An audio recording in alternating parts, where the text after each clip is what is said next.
Welcome everyone. This is the last part of class 8th geography, chapter number 2, that is land, soil, water, natural vegetation and wildlife resources. In our last video we were discussing about the natural vegetation and the wildlife resources. Now today I am going to tell you about the how to conserve of natural vegetation and wildlife resources.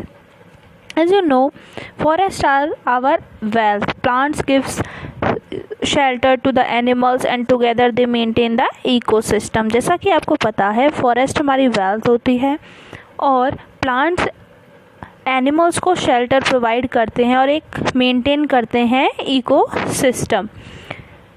Changes of climate and human interference main cause है जिसके कारण जो natural habitats plants और animals उसका loss होता जा रहा है.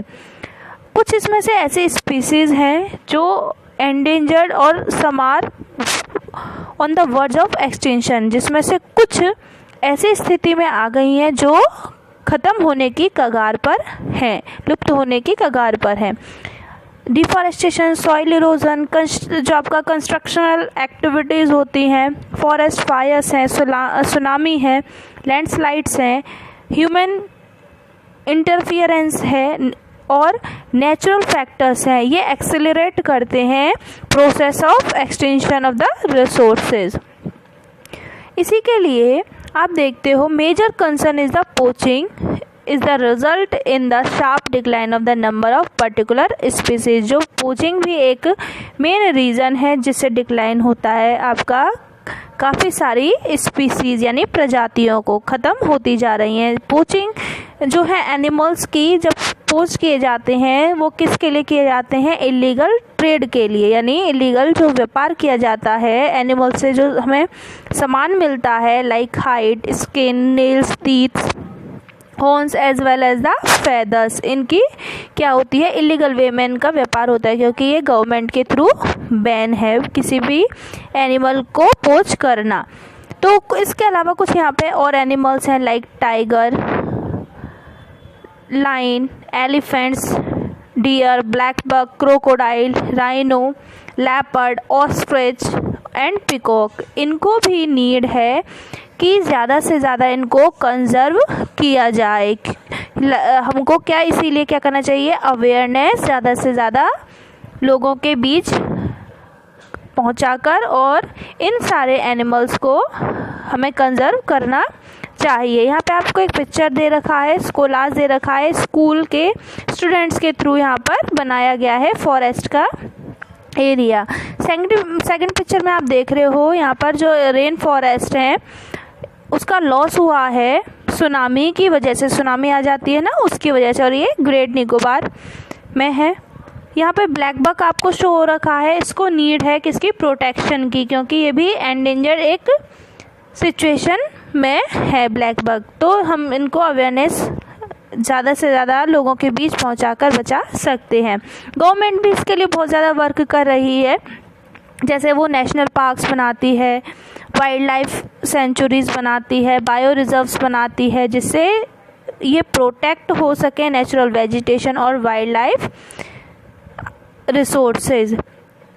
और conservation of creeks, lakes, wetlands भी ज़रूरी है ताकि ये प्रीशियस हमारे रिसोर्सेज हैं इनको डिप्लेशन से बचाने के लिए. अब एनवायरनमेंट में एक बैलेंस बनाने के लिए ज़रूरी है कि इसमें आपकी ज़्यादा से ज़्यादा ह्यूमन जो एक्टिविटीज़ पार्टिसिपेशन ज़्यादा उनका हो.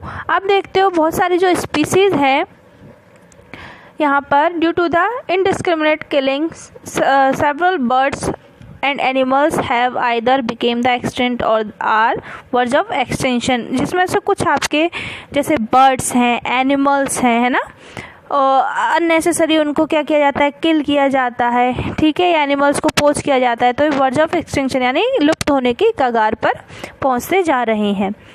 Like awareness programmes. अब इनको किस तरीके से, जैसे आपको बताया गवर्नमेंट वर्क करती है नेचुरल वेजिटेशन और वाइल्ड लाइफ को रिजर्व करने के लिए, प्रोटेक्ट करने के लिए, सेंचुरीज वगैरह बनाती है, पार्क बनाती है, नेशनल पार्क।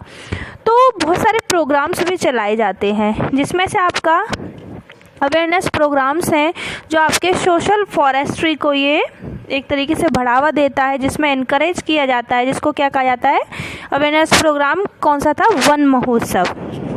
ठीक है, जो आपका वन महोत्सव है इनकरेज करता है द रीजनल कम्युनिटी को, जिसमें रीजन एंड कम्युनिटी लेवल पर, ताकि लोग ज़्यादा से ज़्यादा प्लांटेशन कर सकें और वेजिटेशन को क्या कर सकें, कंजर्व कर सकें। तो वन महोत्सव आपका 1 जुलाई से लेके 7 जुलाई तक सेलिब्रेट होता है। ये वीक में आपका 7 डेज सेलिब्रेट किया जाता है हर जुलाई को, 1 जुलाई से लेके आपका 7 जुलाई तक। इसकी शुरुआत डॉक्टर के.एम. मुंशी ने 1950 में की। एक यूनियन मिनिस्टर थे आपके फॉर एग्रीकल्चर के, और इन्होंने काफ़ी वर्क किया नेचुरल जो आपके वेजिटेशन को बचाने के लिए और अवेयरनेस पहुंचाने के लिए लोगों तक।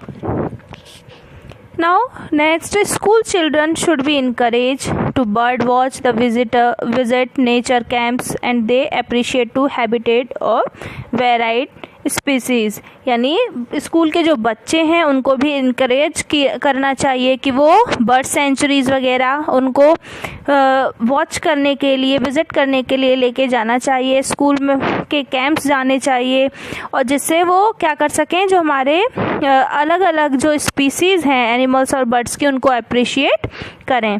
बहुत सारी कंट्रीज़ में ऐसे लॉज पास हुए हैं जो against the trade as well as the killing birds of animals, यानी जो एनिमल्स की किलिंग के लिए और बर्ड्स और एनिमल्स की किलिंग के लिए वर्क करते हैं। यानी ऐसे लॉ कानून बनाए गए हैं जहाँ पर इलीगल वे में क्या किया जाता है, जो killing of lions, tigers, deers, great Indian pasture, the peacocks is illegal. जो इलीगल वे में या एनिमल्स को क्या करते हैं, किल करते हैं, उनकी पोचिंग करते हैं, ऐसे कानून बनाए गए हैं कि उन पर बिल्कुल बैन कर दिया गया है कि यहाँ पर कोई भी शिकार नहीं किया जाएगा। An international convention CITES has been established that the list several species of animals and birds in which the trade prohibited। International convention एक जो आपका इस्टेब्लिश किया गया, जिसमें जो एनिमल्स थे, ठीक है, उनको ऐसे कुछ एनिमल्स रखे गए और बर्ड्स रखे गए जिनको बिल्कुल भी क्या करने के लिए, उनकी पोचिंग करने के लिए, उनको किल करने के लिए, उनका किसी भी चीज़ का व्यापार करने के लिए प्रोहिबिटेड यानी बिल्कुल निषेध था या बंद कर दिया गया था, बैन कर दिया गया था। कंजर्वेशन हमारी ड्यूटी है किसकी तरफ, प्लांट्स की तरफ, ठीक है, और एनिमल्स की तरफ हमारी ये ड्यूटी है कि हम इनको ज़्यादा से ज़्यादा सुरक्षित रख सकें। ठीक है, हमारी एथिकल ड्यूटी है हर सिटीज़न की इनकी सुरक्षा करना, ना कि इनको नुकसान पहुंचाना। ये देखिए यहाँ पर एलिफेंट्स का हर्ट दे रखा है आपको, काजीरंगा नेशनल पार्क है आपका ये, डू यू नो में आप देख सकते हो। यहाँ पे इसकी फुल फॉर्म है CITES की, the convention of the international trade in endangered species of wild flora and fauna, जिसमें मैंने आपको बताया था रफली 5,000 स्पीसीज ऑफ एनिमल्स और 28,000 स्पीसीज ऑफ प्लांट्स प्रोटेक्ट किए गए हैं गवर्नमेंट के थ्रू, जिसमें आपके बियर्स, ठीक है, और डॉल्फिन्स है, कैक्टी है, कोरल, ऑर्चिड्स हैं। ये कुछ यहाँ पे एग्जाम्पल्स दे रखे हैं, इनको बचाने के लिए वर्क कर रहे हैं और किसी भी तरीके से वाइल्ड एनिमल्स को, प्लांट्स को क्या थ्रेटन नहीं किया जा सकता है। Now this is the chapter